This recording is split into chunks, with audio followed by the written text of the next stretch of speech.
अस्सलाम वालेकुम, welcome to my YouTube channel Star Academy Peshawar. आप लोगों की बहुत नसीब जो है ना, ये आप लोगों की नसीब में हाँ मसला है या मेरे में नसीब में मसला है, क्योंकि पूरी वीडियो बनाई थी 25-30 मिनट की और आवाज़ उसमें से रिकॉर्ड नहीं हुई थी। चलो कोई मसला नहीं। अब हम डिस्कस कर रहे हैं सेल मेम्ब्रेन का जो सेकंड पार्ट है। पहला पार्ट मैंने आप लोगों को पढ़ाया है, आप लोगों ने देखा होगा और उम्मीद है समझ भी आई होगी। तो चलो नेक्स्ट फेस में जाते हैं। इस फेस पे एमसीक्यूज़ मैंने यहाँ पहले किए हुए आप लोगों को नज़र आ रहे हैं। तो इस एमसीक्यूज़ को आप लोगों ने क्या करना है कि अभी कंफ्यूज नहीं होना कि आते हैं नहीं आते, ठीक है। अभी इसको हम सबको जब डिस्कस करेंगे उसके बाद अगर नहीं आते फिर आप लोगों का मसला है। अभी अगर नहीं आते हैं तो कोई बात नहीं, ठीक है। फर्स्ट एमसीक्यूज़ है osmosis is an example of. तो ऑस्मोसिस एग्जांपल है, ए ऑप्शन दी हैं ABCDEFGHIJKL के तक, ठीक है। तो osmosis is example of simple diffusion. दूसरे नंबर पर है transport of large size molecule materials by forming vesicles of plasma membrane. तो जो लार्ज साइज मटेरियल होते हैं वो सेल मेम्ब्रेन के ज़रिए डायरेक्ट क्रॉस नहीं कर सकते सेल मेम्ब्रेन को, तो उस वो वेसिकल बनाते हैं, चालाकी करते हैं, वेसिकल बनाते हैं, तो इसको बल्क ट्रांसपोर्ट कहते हैं। H इसमें आता है बल्क ट्रांसपोर्ट। तीसरे ऑप्शन पे है which of the following mechanism of transport across cell membrane involve energy। तो फॉलोइंग में से कौन सा मैकेनिज़्म है ट्रांसपोर्ट का जो across cell membrane जो एनर्जी को इन्वॉल्व करता है। तो ये सारे जो हैं एनर्जी को इन्वॉल्व करते हैं, तो that's why all of this. लेकिन अगर यहाँ पे एमसीक्यू ऐसा होता है कि which of the following mechanism of transport across cell membrane involve ATP या यूटिलाइज एटीपी, तो वो फिर एक्टिव ट्रांसपोर्ट होता। ये एमसीक्यूज आगे आ रहे हैं, ठीक है। तो यहाँ तक बात समझ आई होगी। आगे कह रहे हैं कि the mechanism of transport in which protein indirectly utilize ATP and uphill movement of substance take place in same direction. Two keys point है इनडायरेक्टली, टू की पॉइंट्स है इनडायरेक्टली और सेम डायरेक्शन। तो द मैकेनिज्म ट्रांसपोर्ट जिसमें protein indirectly ATP को utilize करता है और uphill movement जो सब्सटेंस है लो टू हायर कंसंट्रेशन है ये सेम डायरेक्शन में टेक प्लेस करता है, तो ऐसे प्रोसेस को हम क्या कहेंगे? एफ नंबर पे सिम्पोर्ट। सिम्पोर्ट एंटीपोर्ट ये हम आगे डिस्कस करेंगे। Movement of particle from an area of low concentration to an area of high concentration with utilization of ATP. अच्छा, मूवमेंट ऑफ पार्टिकल्स की मूवमेंट एक एरिया लो कंसंट्रेशन है high concentration की तरफ with the utilization of ATP, तो it is called active transport. Already मैंने बता दिया है कि अगर एटीपी में यूटिलाइज होती हैं तो इसको फिर एक्टिव ट्रांसपोर्ट कहते हैं। Cell drinking is refer to as phagocytosis. जो सेल रिंकिंग फिनोमेना है इसको फेनोसाइटोसिस कहते हैं। और सेल ईटिंग जो है eating of solid particle etcetera, तो इसको फेगोसाइटोसिस कहते हैं। अच्छा, movement of particles from an area of high concentration to an area of low concentration is called simple diffusion या पैसिव ट्रांसपोर्ट, ठीक है। लेकिन movement of particle from an area of high concentration to an area of low concentration with the help of carrier protein is called facilitated diffusion, ठीक है। जहाँ पे career जो हैं, जो चैनल्स जो हैं, जो गेट्स हैं, वो अगर प्रोटीन है तो अगर मूवमेंट होती है पार्टिकल्स की लो से हाई से लो की तरफ, तो वहाँ पे क्या चीज़ उसको क्या कहते हैं? फैसिलिटेटेड डिफ्यूजन उसको कहते हैं। यहाँ तक उम्मीद है समझ आई होगी। आगे सोडियम प्लस और potassium plus as an example of क्या, किस एग्जांपल हैं? थोड़ा तो आप भी बताया करो ना। तो ये प्राइमरी एक्टिव ट्रांसपोर्ट के एग्जांपल है। क्यों है जी भाई? थोड़ा सब्र करें, आगे अभी आपको बताते हैं कि ये जो सोडियम और पोटेशियम प्लस जो हैं ये प्राइमरी एक्टिव ट्रांसपोर्ट के एग्जांपल्स क्यों हैं, ठीक है। ये फेस जो हैं सबसे इम्पोर्टेंट फेस हैं। लगता तो बहुत कॉम्प्लेक्स है कि बस समझ नहीं आएगा, लेकिन ऐसा कुछ भी नहीं है, सब कुछ समझ आएगा, ठीक है, आराम से। फंक्शन में देखें, जो पिछला टॉपिक था, पिछली टॉपिक में एक एमसीक्यूज़ लास्ट एमसीक्यूज़ था जो मैंने कहा था आप लोगों को समझ नहीं आएगी, वो मैं यहाँ पे आप लोगों को समझाऊंगा। उसका क्या मतलब है, थोड़ा आराम से पढ़ाता हूँ, नहीं ना हो कि आप लोगों को समझ ही ना आए।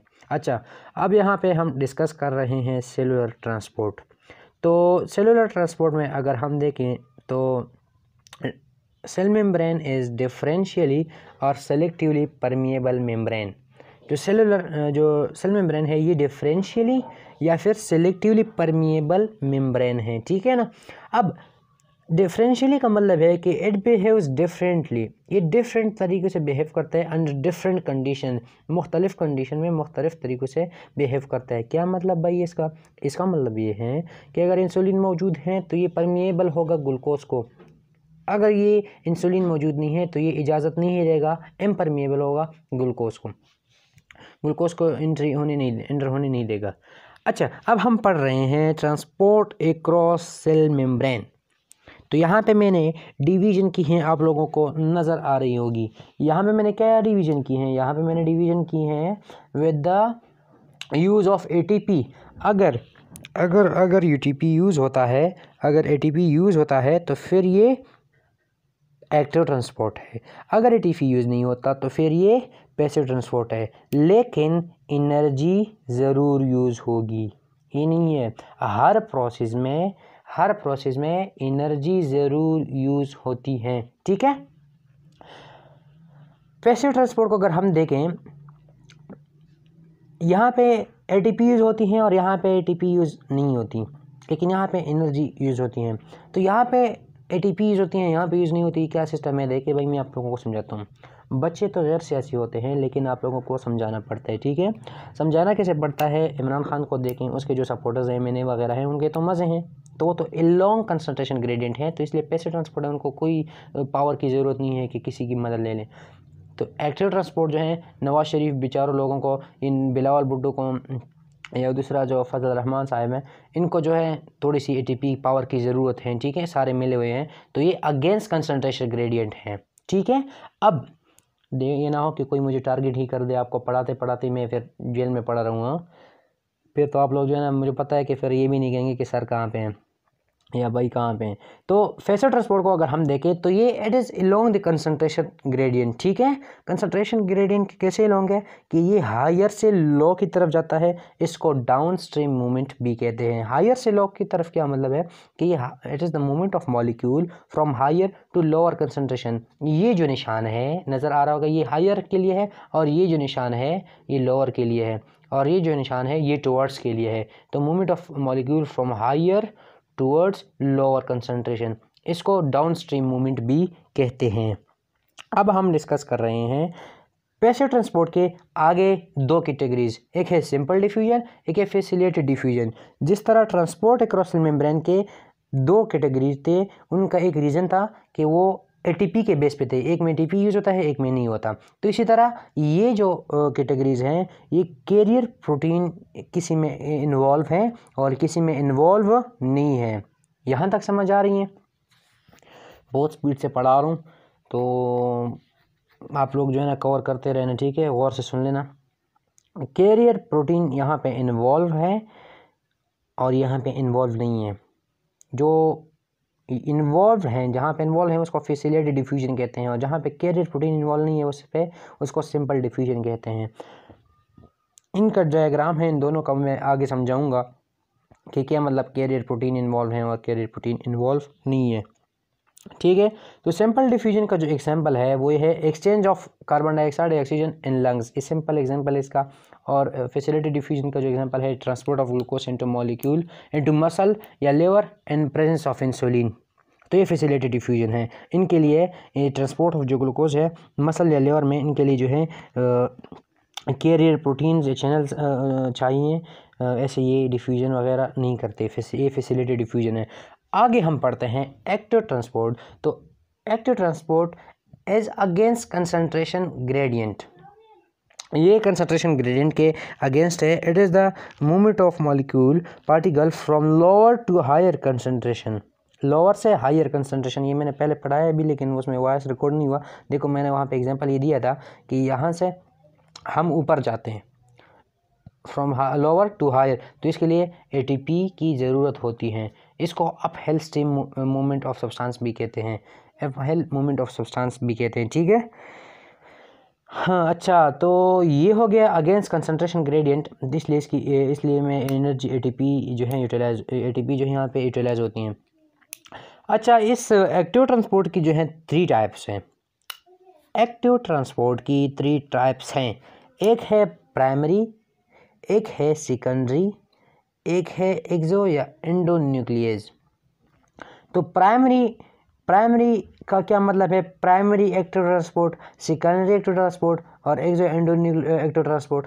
तो भाईजान प्राइमरी का मतलब ये है कि प्राइमरी एक्टिव ट्रांसपोर्ट वो ट्रांसपोर्ट होता है कि जिसमें जो प्रोटीन मॉलिक्यूल इन्वॉल्व हैं ट्रांसपोर्ट में वो खुद से यूटीपी प्रोवाइड करें, दूसरों से ना मांगे, खुद से जो यूटीपी अपने जो इसका फंक्शन है, अपने ट्रांसपोर्ट के फंक्शन में ये प्रोटीन जो इन्वॉल्व हैं वही प्रोटीन खुद से जो एटीपी प्रोवाइड करे उसको प्राइमरी एक्टिव ट्रांसपोर्ट कहते हैं।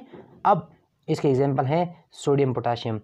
ये हम इम्पल्स के टॉपिक में डिटेल से पढ़ेंगे, second year I think support and movement या कौन सा एक चैप्टर है उसमें है, सपोर्ट एंड मूवमेंट में नहीं है, दूसरे में है, उसका नाम अभी एक्जैक्टली मैं भूल गया हूँ। अच्छा, सेकेंडरी जो है, सेकेंडरी एक्टिव ट्रांसपोर्ट का क्या मतलब है? तो सेकेंडरी एक्टिव ट्रांसपोर्ट का मतलब है इसमें प्रोटीन जो है इनडायरेक्टली एटीपी को यूज़ करते हैं, एटीपी को इनडायरेक्टली यूटिलाइज करते हैं।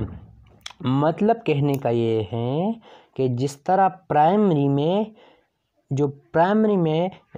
एक्टिव ट्रांसपोर्ट में जो प्रोटीन इन्वॉल्व थे वो खुद से जो एटीपी प्रोवाइड करते थे, सेकेंडरी एक्टिव ट्रांसपोर्ट इस तरह बिल्कुल ये नहीं करते, वो बस सिर्फ अपने ट्रांसपोर्ट का काम करते हैं, बाकी प्रोटीन इनको एटीपी प्रोवाइड करते हैं, खुद से एटीपी प्रोवाइड नहीं करते। मेन डिफरेंस यही है।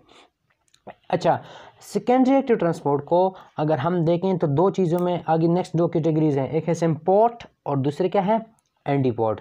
अच्छा, अब सिम्पोर्ट को ट्रांसपोर्ट भी कहते हैं और एंटीपोर्ट को काउंटर ट्रांसपोर्ट भी कहते हैं। ये बात समझ लें, सिम्पोर्ट को काउंटर ट्रांसपोर्ट भी कहते हैं और एंटीपोर्ट को काउंटर ट्रांसपोर्ट भी कहते हैं। अब टू सब्सटेंसेस जो हैं, सिम्पोर्ट में क्या होता है कि दो सब्सटेंसेस मूव करते हैं सेम डायरेक्शन में। वहाँ पे एक एमसीक्यू जो फर्स्ट मैंने आपको लिखा था वो पेज अगर आप इस वीडियो को रिप्ले करें तो आप वहाँ पे जो फर्स्ट एमसीक्यू था कि फर्स्ट पेज पे कि to substances move in same direction, symport option में मैंने क्लिक किया था। तो इसको कोल्ड ट्रांसपोर्ट भी कहते हैं। इसके जो एग्जाम्पल हैं वो सोडियम और ग्लूकोज हैं जो कोल्ड ट्रांसपोर्ट करते हैं इंटेस्टाइन में। तो सोडियम एंड ग्लूकोज को ट्रांसपोर्ट करते हैं इंटेस्टाइन में, तो इसको सिम्पोर्ट कहते हैं जिसका सब्सटेंसेस का डायरेक्शन जो है सेम होता है। दूसरा एंटीपोर्ट है, इसको काउंटर ट्रांसपोर्ट कहते हैं, जिस तरह के सोडियम और कैल्शियम का एंटीपोर्ट ट्रांसपोर्ट है हार्ट और मसल्स में, हार्ट के मसल्स में, ठीक है। अच्छा, एक्सो या एंडो एक्टिव ट्रांसपोर्ट, इसको या एक्सोसाइटोसिस, एंडोसाइटोसिस और बल्क ट्रांसपोर्ट भी कहते हैं। बल्क मतलब मैंने पहले बताया कि जो लार्ज, इसकी बात कर रहा हूँ, ठीक है, ये इसकी बात कर रहा हूँ। तो जो लार्ज वो हैं, लार्ज साइज़ के मॉलिक्यूल हैं वो तो डायरेक्टली सेल मेम्ब्रेन को क्रॉस नहीं कर सकते, तो मैंने ऑलरेडी आप लोगों को बताया।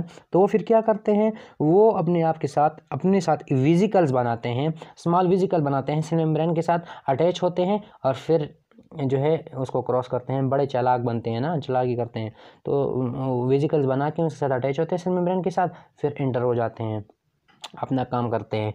अच्छा, बल्क ट्रांसपोर्ट एक्सो और एंडो के, यहाँ पे एक एक्सो है एक एंडो है। तो एक्सो और एंडो किसे कहते हैं? तो एंडो जो है ये it is the injection of material into the cell, और जो एक्सो है it is the ejection of material outside the cell, ठीक है। तो एंडोसाइटोसिस जो इंजेक्शन ऑफ मटेरियल है इनटू द सेल, तो दो टाइप के मटेरियल सेल में एंटर होते हैं, या तो लिक्विड मटेरियल या तो सॉलिड मटेरियल। तो जो सेल ड्रेन करता है, लिक्विड मटेरियल लेता है, तो इसको फेनोसाइटोसिस कहते हैं, और जो सेल ईट करता है, सॉलिड मटेरियल अपने अंदर जो है फेगोसाइट करता है, ले लेता है, तो इसको फेगोसाइटोसिस कहते हैं। वो solid material eating of the solid faces, solid material is called phagocytosis, ठीक है। यहाँ तक उम्मीद है आप लोगों को समझ आई होगी कि मैंने क्या कहा। अब हम जा रहे हैं, जो मैंने आप लोगों को समझाना था, छोटे बच्चों की तरह मैंने डायग्राम भी बनाए हैं, उम्मीद है आप लोगों को समझ आई होंगी। इस तरह डायग्राम नहीं मिलते कहीं पे भी, ठीक है ना, मिलते हैं लेकिन फिर भी अच्छा, पहले जो नंबर पे है osmosis is also a case of, इसकी बात कर रहा हूँ, osmosis is also a case of simple diffusion. तो भाईजान पहले समझ ले व्हाट इज ऑस्मोसिस। तो osmosis is the movement of water molecule from an area of low solute concentration to an area of high solute concentration. ये main key point है कि movement of water molecule from an area of low solute concentration to an area of high solute concentration. अब यहाँ पे देखिए, यहाँ पे salute की कंसंट्रेशन ज़्यादा है ना, और यहाँ पे बायर पे कम है। तो movement of water molecule from higher to lower solute concentration, ठीक है। फायर इस पे यहाँ पे मैंने निशान भी गलत लगा दिया है। तो it is the movement of water molecule from an area of lower solute concentration to area of higher solute concentration, ठीक है। तो यहाँ पे सल्यूट की कंसंट्रेशन बाहर पे कम है ना, और अंदर पे ज़्यादा है। तो वाटर के मॉलिक्यूल जो हैं बाहर से अंदर की तरफ, जहाँ पे सल्यूट की कंसंट्रेशन ज़्यादा है वहाँ उसी की तरफ जाएंगे, ठीक है। अच्छा, ये मैं निशान लगाए, मैं कहा ये किस लिए लगाए। अच्छा, ये मैं आप लोगों को वो भी मैंने यहाँ पे समझाया कि ये लो कंसंट्रेशन के लिए और ये हाई कंसंट्रेशन के लिए इस्तेमाल करते हैं। ये बार बार मैं नहीं बताऊंगा, बस यहीं पे समझ लो। अब दूसरे मैं जो समझाऊंगा समझाने के लिए, ये यहाँ पे देखो, यहाँ पे सल्यूट की कंसंट्रेशन कम है और यहाँ पे ज़्यादा है। तो movement of water molecule from low to higher solute concentration is called osmosis. तो लो से हाई की तरफ, लो सल्यूट कंसंट्रेशन है, हाई सल्यूट कंसंट्रेशन की तरफ वाटर मॉलिक्यूल की मूवमेंट को ऑस्मोसिस कहते हैं। अब हम डिस्कस करने जा रहे हैं फैसिलिटेटेड डिफ्यूजन। अब देखो, कुछ ये यहाँ पे नज़र आ रहा होगा, कुछ जो है पार्टिकल्स हैं सेल मेम्ब्रेन, मतलब कि they can't cross directly cell membrane. तो नेचर ने इनके लिए क्या है कि ट्रांसपोर्टर यहाँ पे प्रोवाइड किए हैं, चैनल्स प्रोवाइड किए हैं। तो जो मूवमेंट है, movement of particle from an area of higher concentration to an area of low concentration, यहाँ पे हाई है, बाहर पे लो है ना। तो movement of particle from an area of high concentration to an area of low concentration without utilization of ATP. यहाँ पे एटीपी यूटिलाइज नहीं होती, यहाँ पे तो चैनल जो है ना नेचर ने प्रोवाइड किए हैं, ट्रांसपोर्टर्स प्रोवाइड किए हैं, तो ये आराम से जाते हैं, एटीपी को यूटिलाइज नहीं करते। बेशक एनर्जी को यूटिलाइज करते हैं, लेकिन एटीपी को स्पेसिफिकली यूटिलाइज नहीं करते हैं। तो जब एटीपी को यूटिलाइज नहीं करते तो इसको फिर क्या कहते हैं, इसको फैसिलिटेटेड डिफ्यूजन कहते हैं। देखो यहाँ पे चैनल्स के जरिए स्प्रेड होते हैं मॉलिक्यूल्स या पार्टिकल्स। एक्टिव ट्रांसपोर्ट जो है, एक्टिव ट्रांसपोर्ट ये देखो यहाँ से बंद जा रहा है ऊपर पहाड़ की तरफ। आसान अल्फाज में अगर मैं बताऊँ तो लो कंसंट्रेशन से हाई कंसंट्रेशन की तरफ मॉलिक्यूल जा रहे हैं, तो इसमें एटीपी की यूटिलाइजेशन होती है। तो movement from low to high concentration या high to low concentration with the utilization of ATP. अब आप कहोगे कि यहाँ से अगर नीचे आता है तो यहाँ पे तो एटीपी यूटिलाइज नहीं होते ना। तो देखो भाईजान, मैंने ये सिंपल आप लोगों को समझाने के लिए कहा है। बाकी या अल्लाह खैर, बाकी जो चीज़ें हैं वो अगर मैं आप लोगों को बताऊं कि देखो बाहर हायर कंसंट्रेशन है, देखो बहुत ज़्यादा हायर कंसंट्रेशन है और यहाँ पे लो है। तो अगर हायर से लो की तरफ इसको आप धकेलोगे तो इसके लिए कोई पावर आई है, एटीपी इसके लिए ज़रूरी है, ठीक है।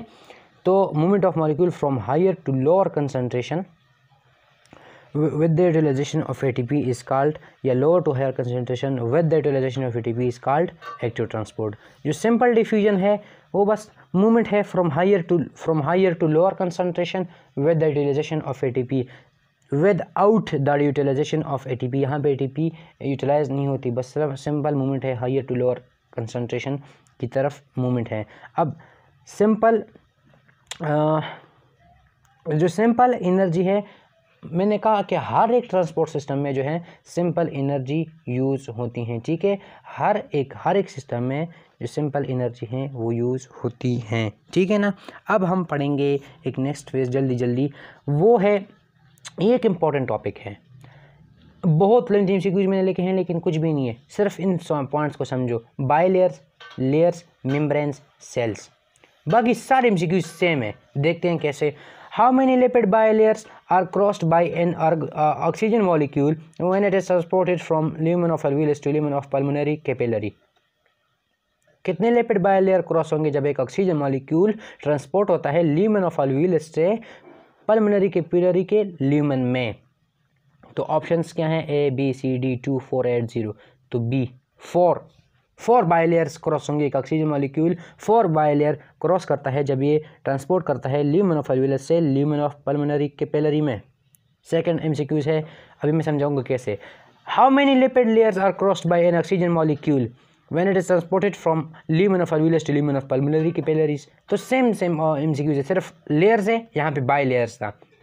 तो कितने लेयर्स? सी 8 लेयर्स। एक बाई लेयर्स में 2 लेयर्स होते हैं। तो यहाँ पे अगर 4 बाई लेयर्स एक ऑक्सीजन मॉलिक्यूल क्रॉस करता है ल्यूमेन से पल्मोनरी कैपिलरी में जाने में, तो फिर ये 8 लेयर्स क्रॉस करता होगा पल्मोनरी ल्यूमेन ऑफ अल्वियस से पल्मोनरी कैपिलरी के जाने तक। ये यहाँ से लेकर यहाँ तक और ये यहाँ से यहाँ तक सेम है, सिर्फ ये बाई लेयर हैं और ये लेयर हैं, इसको समझे।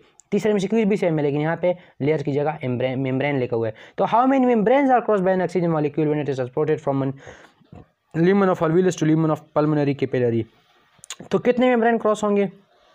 4 मेम्ब्रेन क्रॉस होंगे। और यहाँ पे क्या लिखा है कि how many cells are crossed by an oxygen molecule when it is transported from lumen of alveolus to lumen of pulmonary capillary. Cells कितनी क्रॉस होंगी? तो 2। तो कैसे 2 सेल्स क्रॉस होंगे, मैं एक एक बताता हूँ। ये डायग्राम आप लोगों को नज़र आ रहा होगा। देखो ये मैंने अल्वियस लिखा हुआ है, ये लाइनिंग ऑफ अल्वियस लिखा हुआ है, ये 2 सेल्स बनाए हैं, एक ये है एक ये है। अच्छा, मैं पेन से ड्रा करके देता हूँ। एक ये सेल है, एक ये सेल है, एक ये सेल है और एक ये सेल है। इसको स्क्वेमस सेल कहते हैं और ये पल्मोनरी कैपिलरी हैं, ये वाली, ठीक है, ये पल्मोनरी कैपिलरी हैं। ये ऑक्सीजन मॉलिक्यूल है, अल्वियस में पड़ा है, ये यहाँ से पल्मोनरी कैपिलरी में जाता है। तो मैंने कहा कि कितने सेल क्रॉस करता होगा ये, तो ये कितने सेल क्रॉस करता है अभी मैं आपको बताता हूँ। ये एक सेल हो गया, यहाँ से जा रहा है 1 2, तो 1 और 2 सेल हो गए ना। तो how many cells are crossed by an oxygen molecule when it move from alveolus to pulmonary capillary? तो 1 and 2, तो 2 सेल्स, ऑप्शंस ए। तो 2 सेल्स क्रॉस होते हैं। अब मेम्ब्रेन्स कितने क्रॉस होते हैं? तो भाईजान ऑक्सीजन से जाता है ये पल्मोनरी कैपिलरी में, तो एक मेम्ब्रेन इस सेल का, फिर ये नीचे वाला 2 हो गए, फिर एक ये वाला और एक सेल वाला, तो 4। तो कितने मेम्ब्रेन? 4 मेम्ब्रेन जो हैं क्रॉस होते हैं जब एक ऑक्सीजन मॉलिक्यूल अल्वियस से पल्मोनरी कैपिलरी में जाता है। यहाँ पे आते हैं लेयर और बाई लेयर को डिस्कस करते हैं, वो आसान है। कैसे? एक मेम्ब्रेन, आपको अभी बताया कि एक मेम्ब्रेन में, अब अच्छा हिंट देखें, एक मेम्ब्रेन में एक लिपिड बाई लेयर होता है और एक मेम्ब्रेन में 2 लिपिड लेयर होते हैं, बाई नहीं सिर्फ लेयर। एक मेम्ब्रेन में एक लिपिड बाई लेयर होता है, लेकिन एक मेम्ब्रेन में 2 लिपिड लेयर होते हैं, ठीक है। इसी तरह 4 मेम्ब्रेन, अब देखें, अगर मैंने यहाँ पे बताया ना कि 4 मेम्ब्रेन एक ऑक्सीजन मॉलिक्यूल क्रॉस करता है, तो अगर यहाँ पे 4 हो जाएं, एक ही जगह 4 हो जाएं, तो फिर कितने लिपिड बाई लेयर होंगे? तो 4 होंगे ना। तो देखो 4 लिपिड बाई लेयर मैंने लिखे हैं। अब अगर यहाँ पे एक मेम्ब्रेन 2 लिपिड लेयर क्रॉस करता है, तो यहाँ पे कितने मेम्ब्रेन है? 4 मैंने कहा कि क्रॉस करते हैं। तो यहाँ पे अगर हम 4 करें, तो यहाँ पे अगर 1 2 करता है तो 4 कितने करेंगे? 8 करेंगे ना भाईजान। सिंपल ये है कि एक मेम्ब्रेन कितने करता है? एक मेम्ब्रेन 2 लिपिड लेयर क्रॉस करता है, 2 लिपिड लेयर, और एक मेम्ब्रेन एक लिपिड बाई लेयर। अब मैथ्स थोड़ी बहुत आती है ना। अगर एक मेम्ब्रेन 2 लिपिड लेयर क्रॉस करता है, तो 4 मेम्ब्रेन 8 लिपिड लेयर क्रॉस करेंगे, 5 मेम्ब्रेन 10 लिपिड लेयर क्रॉस करेंगे। अगर एक मेम्ब्रेन एक लिपिड लेयर क्रॉस करता है, एक मेम्ब्रेन एक लिपिड बाई लेयर क्रॉस करता है, एक मेम्ब्रेन एक लिपिड बाई लेयर क्रॉस करता है, तो 10 लिपिड बाई लेयर क्रॉस करेंगे, 4 लिपिड बाई लेयर क्रॉस करेंगे, क्योंकि एक मेम्ब्रेन एक लिपिड बाई लेयर क्रॉस करता है। इसको समझ लें, ठीक है। अब मैंने कहा, अब देखें कि how many membranes are crossed by an oxygen molecule when it is transported from lumen of alveolus to lumen of pulmonary capillaries. ये तो मैंने आपको बताया कि 4 मेम्ब्रेन क्रॉस करते हैं, तो 4 मेम्ब्रेन है। अब बताओ कि कितने लेयर्स होंगे?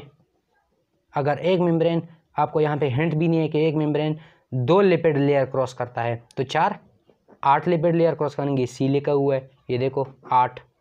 अब मैंने कहा कि 4 मेम्ब्रेन यहाँ पे मैंने समझाया, तो 4 मेम्ब्रेन है। अगर एक मेम्ब्रेन एक लिपिड बाइलेयर को क्रॉस करता है, बाइलेयर को, तो 4 मेम्ब्रेन कितने बाइलिपिड लेयर को लिपिड बाइलेयर को क्रॉस करेंगे, तो फिर 4 लिपिड बाइलेयर को क्रॉस करेंगे। तो ये इतनी कन्फ्यूजन वाली बात नहीं है, सिर्फ समझाने की है। मैं फिर से बता रहा हूँ कि अच्छा यहाँ पे देखो, अगर यहाँ पे सब में मैंने how many lipid bilayer cross bye an oxygen, oxygen, तो अगर ऑक्सीजन की जगह मैं CO2 लिखूँ तो देखो यहाँ पे तो CO2 है फॉर एग्जांपल, तो ये भी यहाँ से जाएगा, तो सेम सिस्टम होगा, ठीक है। ये ना हो कि आप लोगों को बस सिर्फ CO2 चेंज करें तो आप लोगों को ये सब चीज़ गलत कर दो, ठीक है। तो CO2 के लिए भी अगर यहाँ पे MCQs में ऑक्सीजन की जगह CO2 आ जाए, यहाँ पे CO2 आ जाए, यहाँ पे CO2 आ जाए, यहाँ पे CO2 आ जाए, तो सब सिस्टम ऐसा ही होगा जैसा यहाँ पे है, ठीक है। तो मैं फिर बताता हूँ कि जब एक ऑक्सीजन या एक CO2 मॉलिक्यूल, ऑक्सीजन अगर अल्वियस से पल्मोनरी कैपिलरी में जाता है, या CO2 पल्मोनरी कैपिलरी से अल्वियस में जाता है, तो वो 4 मेम्ब्रेन क्रॉस करता है। अब आपको पता है कि एक मेम्ब्रेन 2 लिपिड लेयर क्रॉस करता है, तो 4 मेम्ब्रेन 8 लिपिड लेयर क्रॉस करेंगे। एक मेम्ब्रेन एक लिपिड बाइलेयर क्रॉस करता है, तो 4 मेम्ब्रेन 4 लिपिड बाइलेयर क्रॉस करते होंगे। यहीं तक था ये वाला टॉपिक जो है पार्ट 2 इसका ख़त्म हो गया। अब हम इसके बाद नेक्स्ट टॉपिक पढ़ेंगे। तब तक के लिए अल्लाह हाफिज़।